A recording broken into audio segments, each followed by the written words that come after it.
All right, A pushers, let's get ready to roll here. We are on day one of 2 days in class that we are focusing on the causes of the Civil War. A reminder on your homework that the actively learn assignments with respect to slave patrols and policing are already due. You should be doing the AMSCO chapter number 13, as well as your list in chronological order of the definitions for the terms that we could identify as being potential causes of the Civil War as we go through this week. You should have already gotten started. We're going to cover some today. We'll be covering some in the next class. That list is right here. And as I said, we're going to be covering several today. I think I get into moving down this list here, which is, of course, not in chronological order. I think I get into Bleeding Kansas, Compromise of 1850, Dred Scott, Gadsden Purchase, Kansas Nebraska Act. Um, we've already really covered Missouri Compromise, but I think I mention it here today again. Uh, and perhaps the Wilmot Proviso as well, if memory serves, as we're about to go through today's class. So pay attention. Let's go. Okay. We're going to open up with this topic of sectionalism. And really, this is going to be a kind of big picture root cause of what's taking place and, in some regard, what's going wrong in America. Um, so it's the notion, right, that all politics are local, right? And we've got these emerging regions in the United States that I've made mention of before. We had always had kind of a little bit of a different culture, different economy. As early as the first real successful settlements and the emergence of some economies between the North and the South, but then during this time period, really at the tail end of time period four, what do you recall that happens that radically impacts Western migration? There's a kind of singular event at the very tail end of time period four. And what you should be thinking about as we discover, the larger theme of Manifest Destiny is, in particular, the discovery of gold that drives significant population growth in the American West. Okay. And so now the sections that are being developed in the United States are, of course, the North, the South, and the West. Okay. So what is sectionalism? Well, sectionalism is, you know, uh, kind of like we've spoken about nationalism and intense, and when we talked about nationalism developing in the wake of the War of 1812, uh, nationalism being an intense devotion or pride in one's nation. Sectionalism is an intense devotion or pride to one's section. Okay. And in this case, it would be the South or New England, or, of course, the American West. It had always existed in the United States, as I said earlier, but it steadily rises as we approach what will become the Civil War. Why? Well, it's in large part going to be about slavery. In fact, it's almost exclusively, if not exclusively, going to be about slavery. Now, President Polk had tried to transcend sectional divisions, but it was nearly an impossible task. Slavery playing the lightning rod divisive role of, you know, how are we going to deal with this singular issue as the country expands west? And illustrating some of the divide here is the Wilmot Proviso. Okay. Um, so this is a proposal um, from a northern congressman that would prohibit slavery in all of the territory gained out west from the Mexican American War. And keeping in mind, as you look at the map here, that territory would include, uh, you know, areas of Texas and New Mexico, Arizona, Utah, Nevada, California, it's significant. Okay. Again, the Wilmot Proviso does not pass. Um, it was debated for years. And that's an important point because America is very kind of unsettled and unclear as to how we're going to address the question of slavery out west. When Polk leaves office in 1849, this is still an unanswered, unresolved question. So the Mexican cession inflames the slavery debate. Okay. Should slavery expand into the new territories or not? Okay. With that California gold rush, if California becomes a state, what kind of state would it be? What about the other areas of Mexico? I want you to think politically, what would Whigs think? What would Democrats think? Keeping in mind, right, that Democrats had represented themselves, as we talked about in our last class, as kind of the party of the common man. Um, Whigs had been really a party that had developed more prominently in the North with more moneyed business interests. Okay. Um, and so kind of consider how that plays out, right? Now, Zachary Taylor is a war hero from the Mexican American War, and he is elected president in the wake of the Mexican American War. He thinks he's got a really simple solution for addressing the controversy of what do we do with slavery out west, and that is simply statehood. Okay, that as long as the Western lands had been territories, the federal government's they're responsible to figuring out what we're going to do on the federal question here. But Taylor says, hey, let's not deal with that. If we make these territories states, okay, let the states deal with it, right? This is the concept that we will know as popular sovereignty, right? Each state can kind of deal with this slavery question as they see fit.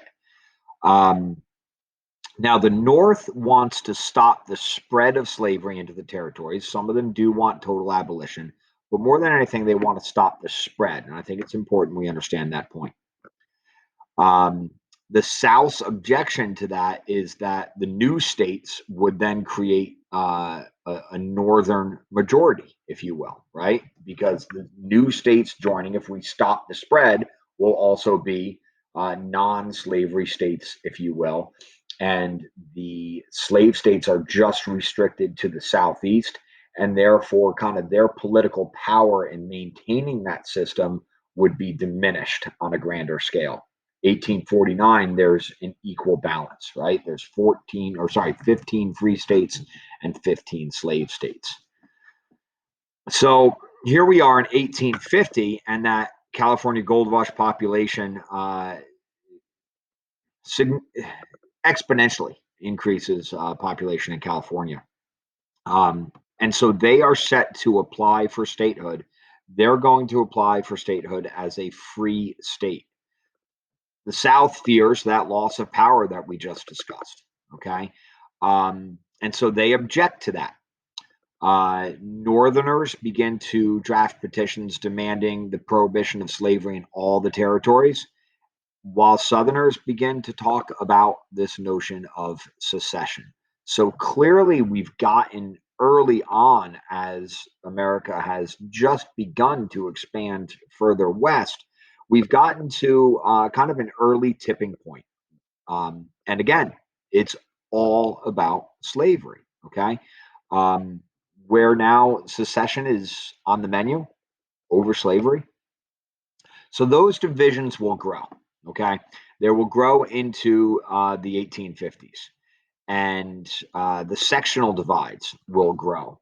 And there's going to be, obviously, if we're going to end up with a civil war, a really intense period of conflict and debate, and worse. Okay. Um, so, in an effort to deal with this question, one of the first measures, of course, is the Compromise of 1850. And we talked about this a little bit last class because it was that second major effort where essentially America was just kind of kicking the can down the road here, okay, of how we're going to deal with this, right? First, we had the Missouri Compromise with the 3630 line, and now the Compromise of 1850. Um, Henry Clay is the great compromiser. He's a very astute, powerful, um, well connected, articulate, and artful politician. Um, he's known as being part of the Great Triumvirate or the Immortal Trio, along with Daniel Webster and John C. Calhoun. They had negotiated such deals before as the Missouri Compromise. There was the Compromise Tariff of 1833. And here we are at the Compromise of 1850. Henry Clay presents a bill that does a number of things. It admits California as a free state, okay? Um, but it forms territorial governments without restrictions on slavery. It eliminates the slave trade, but not slavery itself in Washington, D.C. And it puts into place a more effective fugitive slave law requiring Northerners to return runaway slaves. So it's a little bit of a give and a take, as we talked about last time. Okay. Now, the debate over the compromise goes on. It rages for months in Congress and across the nation. Because again, it's not that politics are restricted as we see all the time, right, to the halls of Congress, but to the dinner tables and to the local taverns. Um, there's essentially kind of two phases of the debate that take place in Congress. The first phase is led by those older leaders, right? They're the great triumvirate. They are searching for compromise. The second phase is dominated by some younger leaders, um, for whom union is less important than practicality. Okay, than their personal objectives, than economic self-interest. Um, we get to a point where the compromise passes, but there's no real um, resolution over this question of slavery. We have essentially just kind of a kicking of the can down the road, and the tensions that exist between the North and the South are incredibly, incredibly deep. Okay. Um, So again, the Compromise of 1850 is successful in that it kind of quells the fire, but unsuccessful in that it is not really a long-term viable solution. Um, we have California in as a free state. New Mexico and Utah are left up to that concept of popular sovereignty. The slave trade is banned. We have the fugitive law. Okay. Um, but Henry Clay, as great as he is unsuccessful in negotiating something more than just a band-aid compromise. Railroads will play a massive role in this continued sectionalized debate. Okay. And if we look at a little bit of a map, and we talked about this in some classes previously, here's a map of some railroads in 1850. Where are they? How would you describe their relative location? All right. Well, we talked about the fact that 3/4 of the railroads are laid up north. Okay. And the next movement for the railroads, of course, is going to be connecting west. Why is that important? Well, think about the same matters that we talked about when we talked about like the Erie Canal, for settling the West, for making the West livable for those Americans that are trying to manifest that destiny, right? So the white Americans are pushing into the Great Plains. They're pushing all the way across the West, um, and there's broad support for building a transcontinental railroad that would, you know, move goods from sea to shining sea, coast to coast. The western terminus, of course, is going to be in California. Um, the eastern terminus, where is that going to be? Okay, now obviously we have railroad stops all the way out on the East Coast in New York and Baltimore and so on, Philadelphia. Um, but in terms of this kind of middle eastern terminus, right in the Midwest, as it were, um, this is going to be a really important question, and so some of the cities that come up are Chicago, New Orleans, St. Louis, Memphis, Tennessee. Northerners clearly favor Chicago, and Southerners favor other cities, New Orleans, St. Louis, Memphis. And the railroad becomes a huge, huge part of the struggle, okay? Um, which becomes further inflamed after the Gadsden Purchase. So the Gadsden Purchase is an 1853 treaty whereby the United States buys parts of Mexico in what is now southern Arizona and New Mexico.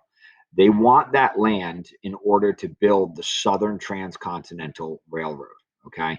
As it turns out, there was some of the other terrain that was secured in the Mexican cession was too rocky to build a railroad through. And so the Gadsden Purchase goes through, and the Southerners have the land that they want to secure to build the Southern terminus here, or the Southern Transcontinental Railroad leg. Okay. Um, you see the Gadsden Purchase on a map right here. Okay. So the Treaty of Guadalupe Hidalgo had yielded all of the land, right, essentially from the Mexican cession. Okay. Here is the Gadsden Purchase land, where we get even more land from Mexico for the purposes of the railroad. Um, and I want you to watch a video now linked to this slide, which I think you'll enjoy. It's like an APUSH staple. Got to have this video every year. Check it out. Okay.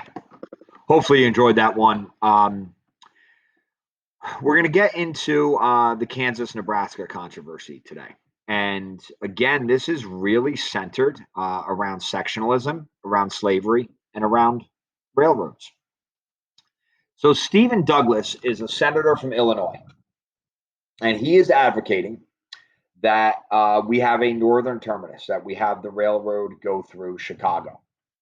So, in 1854, he introduces a bill to organize the Nebraska Territory and suggests that the railroad will run through here.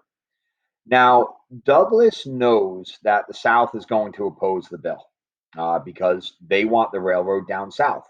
Remember, comes with incredible power and economic development of where these railroads are built.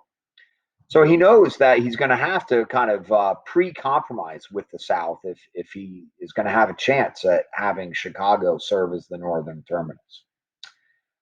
So he includes a provision to allow this new territory um, to decide for itself, to leave up to popular sovereignty the question of slavery, even though the territory is north of the Missouri Compromise line. Remember, the Missouri Compromise line of 1820 said no slavery north of that 3630 line. It says, listen, this is north, but we're going to leave it up to popular sovereignty. Okay. That's what I'm going to give you if you will give me the railroad up north. But the South wants more than that. Okay. They actually demand two territories in exchange for a northern terminus. They want Nebraska and they want Kansas, which they think is more likely to become a slave state. So they want a shot at two, and they think they're going to have at least one guaranteed. Okay. Um, and the Kansas Nebraska Act of 1854 passes and essentially now repeals and throws out the window the Missouri Compromise. So the Missouri Compromise is effectively worthless, right? This is a huge, huge decision. It destroys the Whig Party up north. It enrages Northern Democrats. Um, And the repeal of the Missouri Compromise is essentially going to be the catalyst for forming the new Republican Party. Okay. Um, and we're really going to see the birth of the third political party system here, with Northern Democrats becoming Republicans, Whigs splitting on the issue, um, and it's only going to get worse when we talk about kind of in the immediate aftermath of the Kansas-Nebraska Act is an incident known as Bleeding Kansas. So as soon as it passes, and we've got this notion of popular sovereignty, right? The voters are going to decide for themselves. White settlers from both the North and the South begin flooding into the territory. And in 1855, territorial elections are held in Kansas. Now, there are 1,500 legal voters in Kansas at this time. There are over 6,000 votes in the election. So we have, like, really now, truly, you want to see some voter fraud? Here, finally, we have evidence of voter fraud. Many people had come in from Missouri, a slave state, right? Um, just to vote, and then they went back home. But the result is that we have a pro-slavery government being elected in Kansas. Anti-slavery and pro-slavery forces organize and oppose one another, and there is an early series of skirmishes of violence. Eventually, this guy here, John Brown, who is a very notable abolitionist, organizes with several of his followers, including his sons, to murder and mutilate uh, pro slavery settlers. It's known as the Potawatomi Massacre.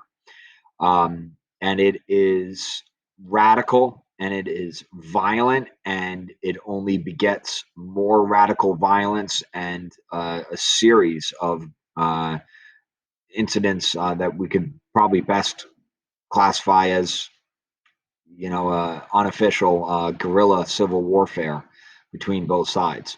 Now, both the Northerners and the Southerners use all of this violence to show and to demonstrate and to try to prove how evil the other side is in their debate.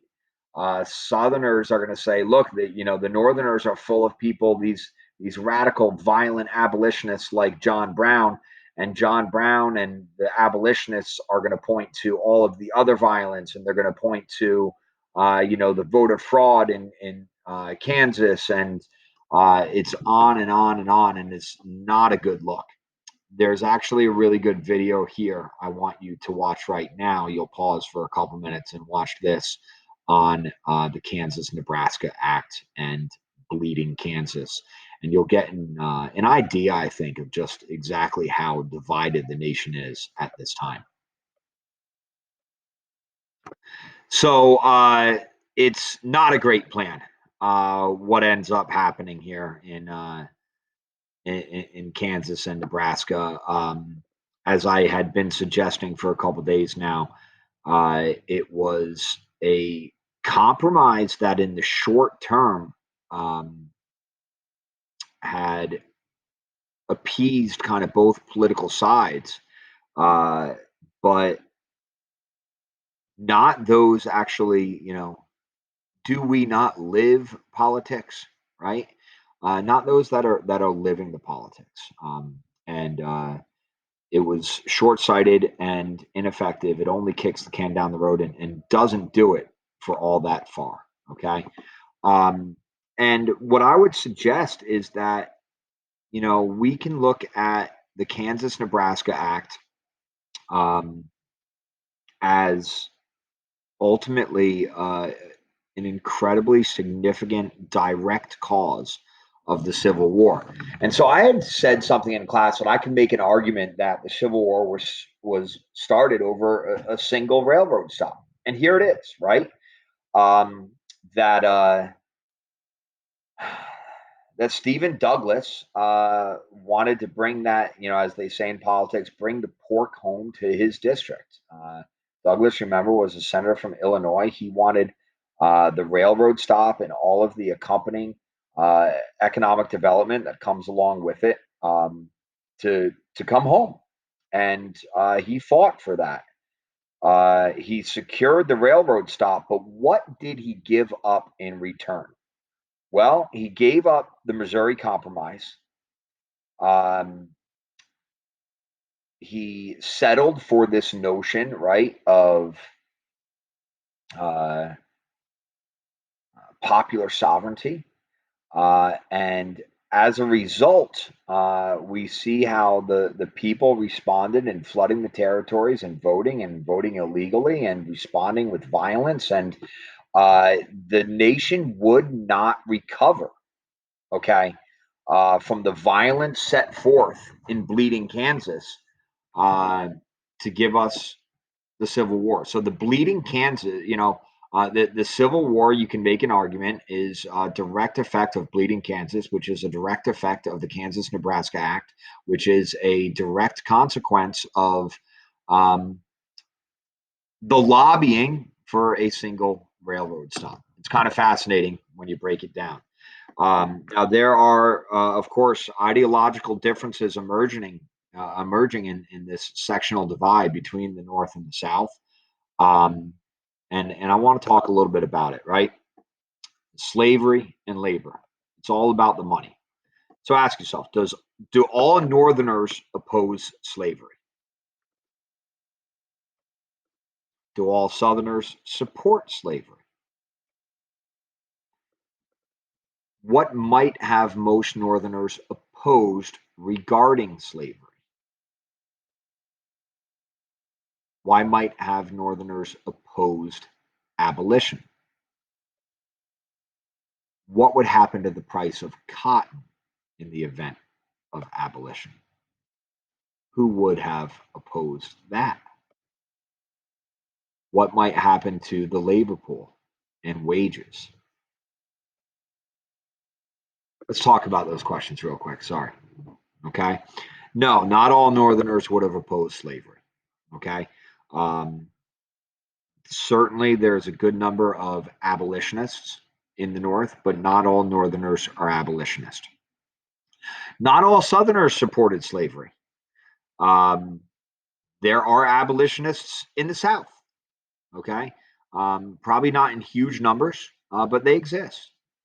What might have most Northerners opposed regarding slavery?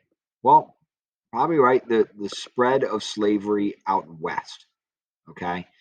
Um, they are anti-slavery. They don't want to be put in that political minority of the rest of the country falling to slavery like a series of dominoes, and eventually they're having to you know suffer the consequences of being in that minority. Um, what would happen to the price of cotton in the event of abolition? Well, that's probably why they would have opposed it, right? The Northerners would have greatly opposed the rising costs of cotton that supplied their northern textile mills.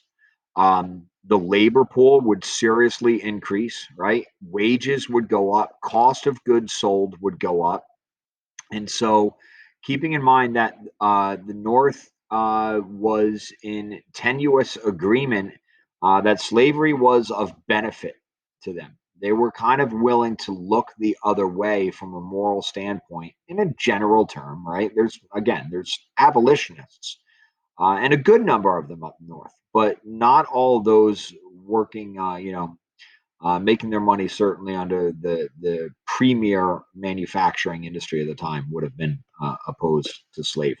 Okay, so let's talk about that and kind of break it down. Right, there's in the North, there's that structure of society that is free soil and free labor. Some abolitionists gained this support, especially during the Second Great Awakening that we're kind of in the wake of here, right? That slavery is a moral evil. But more importantly, they thought that if his slavery expanded, whites would lose the opportunity because jobs would clearly go to slaves, right? That's the cheaper labor pool. So again, most Northerners oppose the spread of slavery. Okay, but not necessarily the end of slavery. If all the slaves are freed, right, that's economic competition. So it's a very complicated argument that can't simply be made that Northerners are against slavery. It's not that way. Um, there are many people who recognize that it's a moral evil, but there are more that are just willing to live with it because it suits them, right, financially. All about the Benjamins. Now there are some in the South who are willing to front a pro-slavery argument, an intellectual defense of slavery. They say slavery is a good thing. That, in fact, if you look at these, remember we talked about uh, the birth of the American cities during this time, and the problems of this rapid immigration into the cities, and the poor living conditions, and the sewage and the waste. The cities are ill-equipped for this kind of population growth, and the northern factory jobs are require long hours and little pay and unsafe working conditions. And the pro-slavery argument would say the slaves have it better in the South than they do up north. And they say, it's the only way. These two races just can't live together. And slavery is the only way that this can happen. And after all, it is King Cotton, right? Cotton is by far and away, that's the raw product that drives all of the American economy. And we can't, forsake the success of that crop.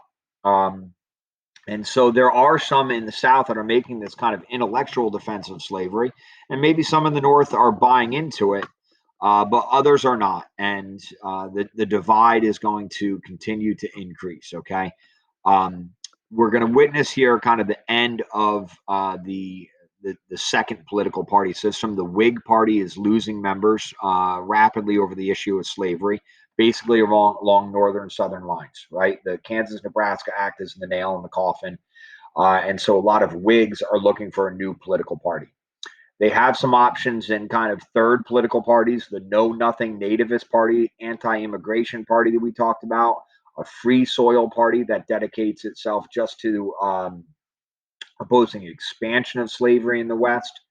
Um, but then we have a lot of ex-Whigs, some anti-slavery Democrats, and Free Soilers joining together in 1854 to form the Republican Party. And that's where we enter the third political party system. Okay. In the wake of the Kansas Nebraska Act, in the wake of Bleeding Kansas, Franklin Pierce is going to be a single term candidate, and the Democrats nominate James Buchanan. This new Republican Party nominates John C. Fremont. You've never heard of him because he didn't win. Millard Fillmore is nominated by kind of an alliance of the Whigs and the Know Nothings in the wake of the destruction of the second political party system. And he doesn't go anywhere either. Together, Fremont and Millard kind of split the vote, the non-Democratic Party vote.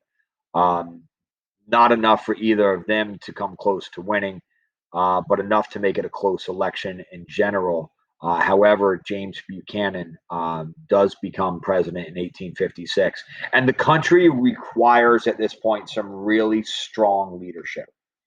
That is not James Buchanan. He is timid, he's indecisive. He's going to go on to become known as one of the worst presidents in American history at a time when America needed a really strong, decisive leader capable of unifying the nation. So we're up to 15 U.S. presidents now. Okay. And I want you to think kind of how quickly we've moved through several of them, right? In the wake of Andrew Jackson, Van Buren, Harrison, Tyler, Polk, Taylor, Fillmore, Pierce, and here we are at James Buchanan. Um, our last topic of the day is more about the division of slavery and how it's evidenced in the country through the story of Dred Scott. So Dred Scott is a slave-owned by an army surgeon. So it happens, and he was owned in the South. He is taken to Illinois and then Wisconsin, which is free territory. There, Dred Scott sues for his freedom, saying he can't be a slave in a free land. The case makes it all the way up to the Supreme Court, and the Supreme Court rules against Dred Scott. It's not a ruling I think we would look proudly on today, because they have a couple principles that the Supreme Court makes in this case. One, that he can't file suit because he's not a citizen; he's a slave. Okay, slaves are property. And the Fifth Amendment states that Congress can't take away property without due process of law. So Congress has no authority to deprive persons of their slave property anywhere, whether a state is free or a slave state. So slaves can prohibit slavery, or sorry, states can prohibit slavery, but the federal government has no authority on the issue of slavery. Repeat that. The ruling in Dred Scott is that states can do what they want, popular sovereignty, but the federal government has no authority on the issue of slavery at all. This is now we're no longer in the Marshall Court, but this is a ruling issued by Justice Roger B. Taney. Okay, and it's an incredible ruling to consider the fact that the federal government is making an argument that A, slaves essentially aren't people, and B, that the federal government slavery is not a matter for the government of the United States to address at all. A really good video for you guys linked here, a little bit on Dred Scott, and I want you to get into that now. Okay, incredible Supreme Court ruling, if poorly adjudicated at best.